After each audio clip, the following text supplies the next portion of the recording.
This podcast is brought to you by the North Dakota Petroleum Foundation.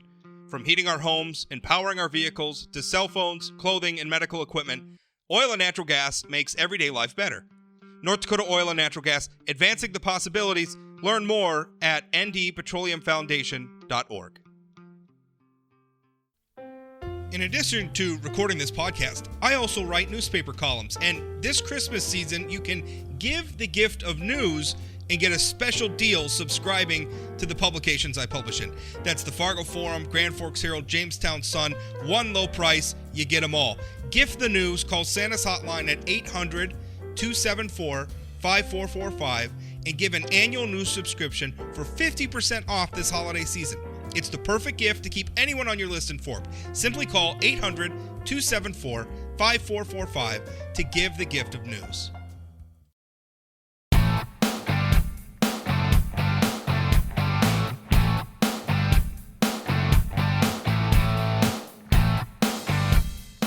Welcome to the Plain Talk Podcast. I'm your host, Rob Port. In a moment, going to be interviewing Sean Cleary. He's a Republican, wants to run for the Senate seat in District 35, which was the incumbent in that seat is a Democrat by the name of Erin Oban. She announced that she's not running, and we're going to get to that in a minute. But first of all, thank you for everybody who's been tuning in and listening to the show. A lot of you are listening through the Chrome browser, which means that you're clicking the link and listening to the audio in like an article or maybe at sayanythingblog.com.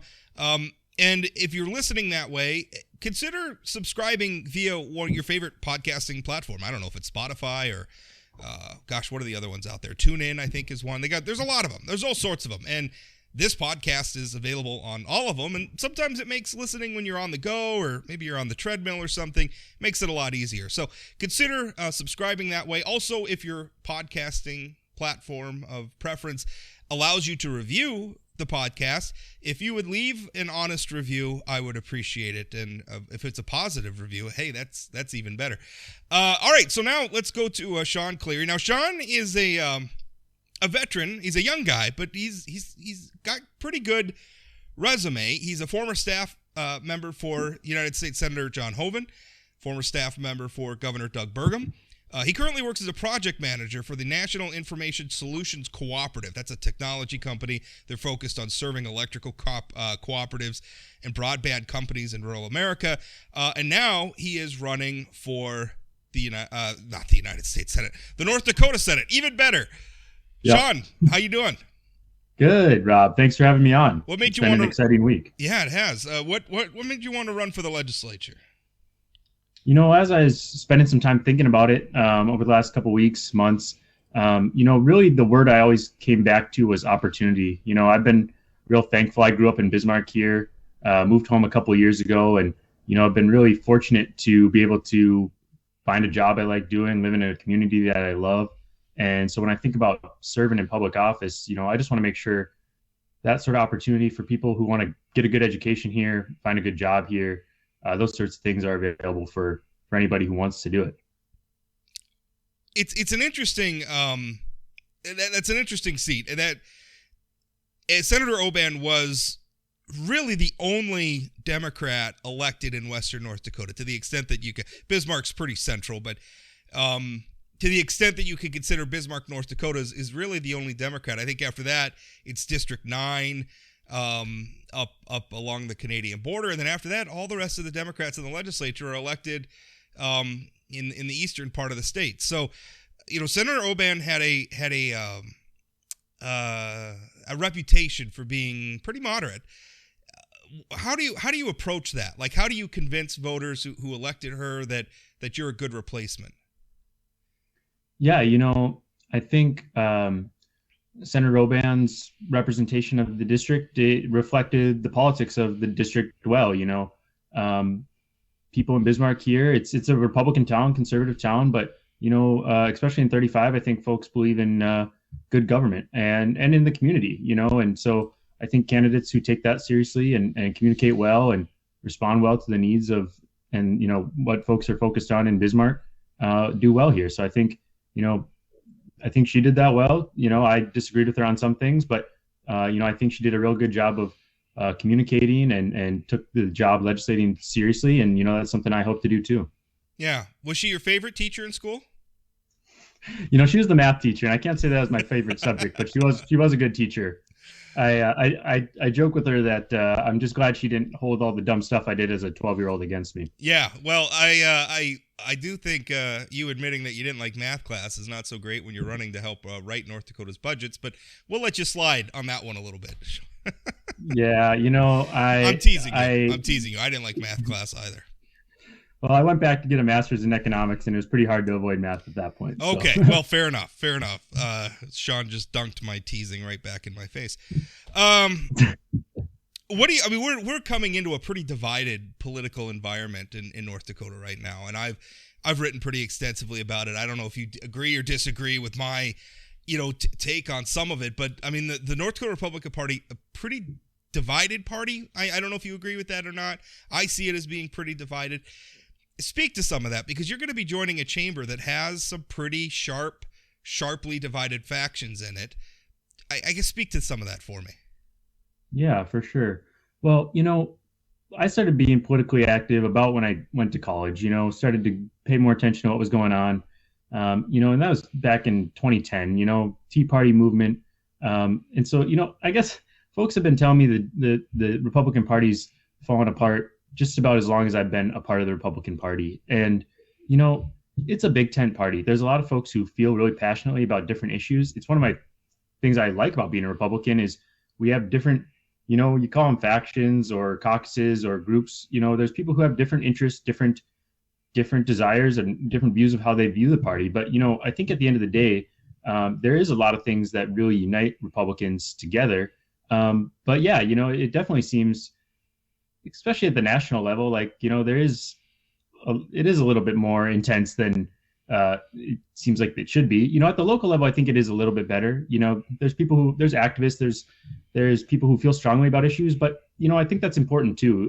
It'd be weird to me if there weren't people who were fired up about different issues, but, I think at the end of the day, just trying to come from a place of, mutual respect, good faith, that's an important perspective to bring to it. Describe yourself, your philosophy a little bit. I mean, obviously you're a Republican. That tells us some things, but describe yourself. What's your philosophy about government? Yeah, when I think of how I view issues and what I hope to get done in the legislature, I really view my politics as putting communities first. It's I'm a conservative guy, but I think that provides a good lens into how do we empower people to improve their lives, improve their families' lives, improve their communities around them. I think that's a really bottom-up thing, not a top-down thing. Good government's important, but I think a lot of my philosophy revolves around making sure that we're empowering folks to make good decisions and have the opportunity for success. I think that's really interesting. I mean, a lot of times we spend so much time trying to pigeonhole each other. You're a conservative, I'm a liberal, whatever. Chad Oban and I, who is actually the husband of Senator Oban, and he is a co-host of mine on this show sometimes. He and I were talking about this the other day, and we were talking about it. The child care issue in North Dakota is a very important issue, and which I agree with. I mean, it's hard for people to. I mean, as we all learned during the pandemic, it's hard to work when your kids are at home, right? And you need somebody to watch them. Like when our kids couldn't go to school, I mean, that was tough for a lot of families. And so, he's very passionate about the child care issue. I am too. And a lot of times it seems like, the conservative position is we've got to be against doing anything with child care. And I don't think that's true. I think there's things we could do. Like, I think a lot of maybe people on the left say, well, we got to spend all this, more money. We got to have credits or whatever, subsidize it or whatever they want to do. But I think there's also a conservative perspective for that, where we could ask, why is it so hard to start a childcare business? Why do so many of these businesses struggle? How hard is it for them to hire? Like, I know one thing that gets brought up, the background checks could take weeks to complete, which makes hiring very, very difficult. And by the way, hiring for a job that doesn't pay a lot to begin with. So, like that particular issue, I think it's really interesting that there is like conservatives can agree, this is a problem. We got to do something to fix the problem, but there are ways to fix it that maybe don't include growing government. Like that to me is the sort of conservatism we need. Yeah, I agree 100%. When I think of things like childcare, real important. I'm a little biased on this one. My wife and I are expecting our first child in January. So, uh, Congratulations. yeah, thanks. We're just really excited to be parents. And, but, when I think of what's important to me, families are the building block of our communities. And so, what can we do to support families, support moms and dads and their kids? But yeah, to your point, we want to avoid issues that we see in sectors like, healthcare or higher education, where, you know, sometimes putting more money into it isn't going to drive better outcomes. And, so I think it requires nuance, it requires hard work. But, when there's an agreement that, we need to have childcare solutions, we need to have affordable and effective healthcare and good educational opportunities.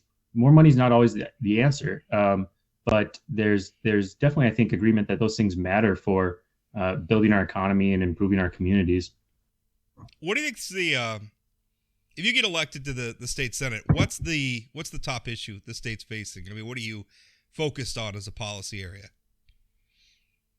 Yeah, I always get a kick out of it when politicians are always talking about, it's they're pro jobs, because that can mean so many different things. But that definitely to me is my focus. You hear Governor Burgum talk about it. You hear folks across the state talk about the workforce issue. And when I think of our state's economy or ability to grow, I think workforce has to be number one. And we're fortunate in District 35. We have Bismarck State College. They had a big announcement earlier this week. Plays a real critical role in developing workforce. It's not always a 4-year degree that's going to get it done, especially in a state like ours when you look at the kind of job opportunities available. So, I think of, how can we make sure that individuals who want to stay and work in the state have the option to find a good paying job. And then I also think it conversely, we have business owners, entrepreneurs who are trying to hire staff, build their companies. I want to make sure those sorts of folks have, access to the kind of, workers and talent they need to be able to grow and be successful at the national and, even the global level. Do you feel, because obviously it's also kind of funny to hear politicians talking about jobs. It kind of seems like right now we have jobs. We're trying to get workers to get back to work. So, I mean, speak to that. And this was something we covered on the last show where, I mean, there's a generational, and I'm not trying to say it's necessarily even a bad thing. The expectations Americans have shift from generation to generation. So it seems like we're coming into a time where, there's a new generation of Americans that have some very different ideas about what works, what work should be, how work should fit into their lives, and things like that. How do, from a public policy perspective, how do we adjust to that so that our economy, somebody's got to work, right? Yep. So how does our economy work? How can we use public policy to sort of bridge that gap between these new expectations and the reality that our economy has certain needs? Yeah, no, that's a great observation of kind of where we're at. Like you said, it seems like the number goes up every day, but we have tens of thousands of job openings in this state. I think the pandemic has been kind of a crash course in how people view work and what they want to do and what that means to them as far as providing for themselves and their families. I think a big part of it is making sure that, I think there has been changing expectations about what it means, what folks are trying to look to get out of work. But I think, in order to grow that, we just need to make sure we have the, have options available for folks. It doesn't look the same for everybody as far as, do we want to have both parents working, or do we want to have people going to college to find these jobs? People are complicated. They have different motivations for wanting to do different things. But, I think at the end of the day, making sure we have a state that has those options for people who want to pursue, their livelihood the way they want to do it, making sure that they have the options available to them, that they're not pigeonholed into certain things, or that they are limited in what's available to them, but making sure that they have that opportunity to choose what they want to do and make a good living doing it.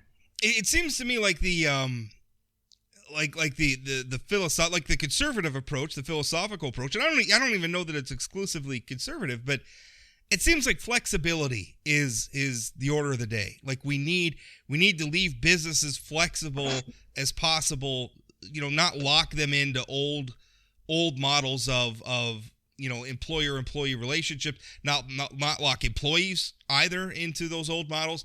We need flexibility because, frankly, we have tools today that are amazing that allow people to work from home. Everything, right down to like urban planning is built around this idea that businesses needed to have workforces available within travel distance, right? So that you could commute in to the office, and now the office might be anywhere. Like everybody doesn't always need to be in this building. So, do you agree with, it seems like flexibility is what we need. Yeah, and I think you kind of hinted at there a little bit too, but also, promoting innovation. The economy is changing rapidly. The pandemic accelerated a lot of those trends. And so making sure that we're well positioned to, harness that innovation and do it in a way that benefits not just workers, but people more broadly, consumers, taxpayers, if it comes to government services, making sure we have an environment that promotes innovation. And kind of going back to what I was talking about earlier, I think that process is bottom up. It's empowering people to make good decisions and to, build their careers, build their businesses. It's not necessarily something that comes, from the government down. And so making sure we have an environment that empowers people to thrive in that way, I think is just really important to me.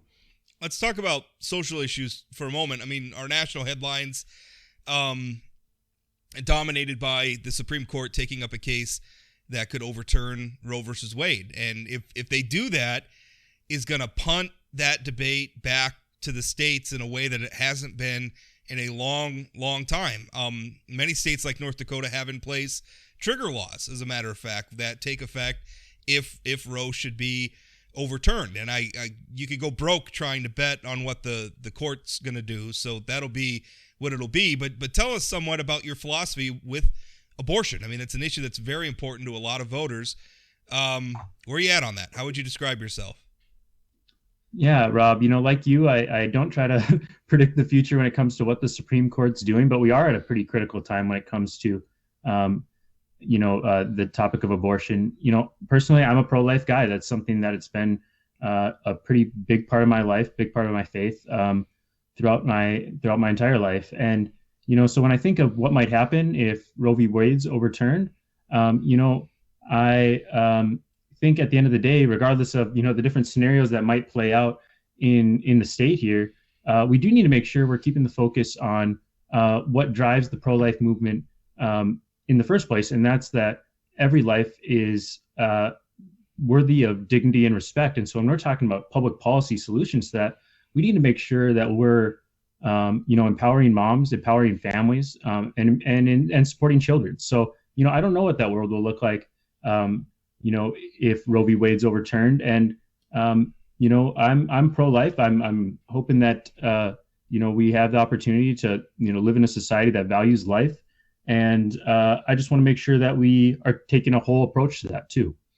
I consider myself pro-life, but one thing I think that has changed for me over the years is I've grown very dubious about trying to ban it. I think most Americans don't want abortion to be a thing that happens, and I worry about laws that, because I look at what has happened with like alcohol prohibition or drug prohibition and the difficulty to try to stop people from doing something. And obviously those are different. I don't want to say abortion is something anybody wants to do, but something that people are just going to do anyway. Like they will seek it even though it's illegal. And when you ban it, you create black markets, and then those black markets empower some not very good people, and a lot of people get hurt. I don't want people to get hurt. I also don't want people to have abortions. So I don't know. To me, I'm really focused on what are the things we can do to support people to make good decisions, or to make safe and healthy decisions, so that we don't get to the point where somebody's feeling like they need an abortion. That's what I would like to do, is not block abortion so much as let's just diminish the need for them as much as possible. That's kind of my pro-life philosophy these days. Yeah, I agree with a lot of what you just said, Rob. I think we need to support people as best we can. It's tricky. It's not, it's a situation that a lot of folks feel really strongly about on both sides. But, I think at the end of the day, keeping the focus on children, keeping a focus on families and mothers, I think we have the opportunity to move forward in a way that, respects life and respects that from when, they, whether it's children or vulnerable adults, it's something we have to keep a focus on throughout life. And so I just hope, whatever happens, don't have my crystal ball in front of me, but whatever we do going forward, that we can make sure we are always just putting that focus on the value of life. Let's get back. You got a degree in economics, so let's talk about North Dakota's economy. One of the Governor, your old boss, Governor Burgum, talks about this. I've had conversations with him about it, where North Dakota's since statehood, and certainly from before, we've always been starved for capital. It's hard to get people to invest in North Dakota. And when I say invest, not just financially, it's hard. One of the reasons why our state consistently enjoys a low unemployment number, I would argue some of it is that we do pretty good managing our economy. But the other thing is, even when the bottom may fall out of it, like when we saw, oil prices crash and crop prices crash, and, we had some tough sledding for our state's economy not so long ago, our unemployment rates remained low. And a big reason for that is when people didn't have a job here, they left. Which is not such a great thing. I mean, it's, yes, our unemployment rate's low, but it's because people left instead of finding other opportunities. So that's not so good. How do we fix that? And we've been trying to do some things, and it's, we talk about how to solve these problems. It's generational problems. We never really we are doing some interesting things right now with, directing the legacy fund to some in-state investment. I think that's really exciting. But what's your approach to that? How do we get to a point where we can have the sort of opportunities in North Dakota that attract other people to come here and want to invest not just their money but their lives in our wonderful, wonderful state? How do we do that? How do we crack that egg? Yeah, I think there's a lot of good examples of folks who have done that successfully, throughout the state's history. Governor Burgum himself built, Great Plains Software. And, showed that you could build a tech company in a place like North Dakota. Even, I work for NISC, my current employer. We have members in all 50 states, and we're right here in Mandan. And, so folks have done it. There's, Aldebaran just sold for, billions of dollars. And, I think part of it is, I kind of have two big thoughts on that. Part of it is just making sure we have the environment that encourages investment, that we have, a regulatory and tax environment that businesses can succeed in, and that we have the workforce to do it. And so, it goes back to that kind of bottom up approach. We need to set the stage for that sort of investment. But I do think there's a role in, the state's ability to invest in the state. You mentioned using the legacy fund to invest in the state. I think a lot of folks would agree that's a good idea. The legacy fund, there's been good ideas out there as it related to, tax relief too. I know Representative Hedlund's been pushing income tax relief using the legacy fund. I think that's a great idea. You talk about putting more money back in people's pockets. And in my opinion, that's nearly always going to be a great decision. I think anything we can do to lower the cost, and our income taxes are pretty low to begin with, but yeah, anytime you can lower the cost of the financial burden of being a North Dakotan is a good thing, right? Yep. And so, yeah, there's, especially with the inflation we've seen, some of the things we're talking about with childcare and healthcare, put more money in people's pockets, that empowers them to spend it how they need to spend it for themselves and their family. When it comes to the legacy fund, I think that's going to be a pretty critical issue. It's something that the state's positioned ourselves well to invest in and grow, and whether it's tax relief or providing different services. I think there's potential there for investing in the state, and want to make sure we get that right. And I know you've covered it, and a lot of other folks about some of the in-state investing, and I just think a big part of it is making sure that we keep moving forward and that we keep have an opportunity for, folks who need that capital to access it, whether it's private capital or assistance from some of these resources that, we've been so fortunate to have because of our oil and gas industry that's, put the money into this legacy fund in the first place. Let's say you get elected November next year. You're going to then serve in the legislature beginning that January 2023. What's the first bill you introduce? Put you on the spot there. Now he's got to think about it. Yeah, that's a tough one, but that's a good question. I think whatever bills I end up bringing in the first session, I think generally the first session, it would be a very humbling experience to be in the legislature, period. So I want to make sure I'm learning a lot from my colleagues and, other folks who have that institutional knowledge. But, I think it goes back to the priority on workforce, bringing bills that help expand North Dakota's ability to build its workforce and provide good paying jobs in the state. What that looks like, we'll be putting our heads down and working through that. But, I think that's going to be the big focus coming into the session. Do you feel what can we do to change? Talking about workforce and everything else. I mean, the big challenge is sometimes getting people to come here, and a lot of that I think has to do with some unfortunate, perceptions about North Dakota, which is that.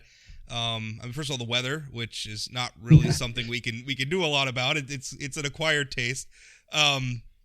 But even beyond that, I mean, I think sometimes I hear my Democratic friends talk that North Dakota is. I don't always agree with this, but they talk about how North Dakota could seem like an unwelcoming place for refugees or for maybe people in the LGBTQ community.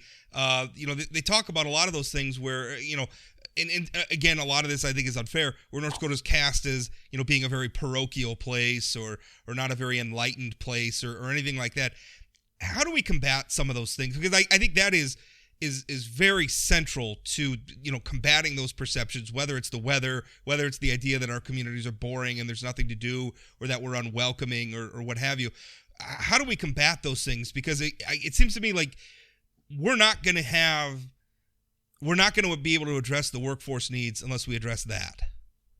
Yeah, I think I want to touch on the first point you made there before move on to the second. I think there's things that are always going to be important for families. Having safe communities, having good schools to send their kids to, and then, to go back to, having a good job to work at. Those are kind of the bread and butter issues, those kitchen table issues that folks are always talking about.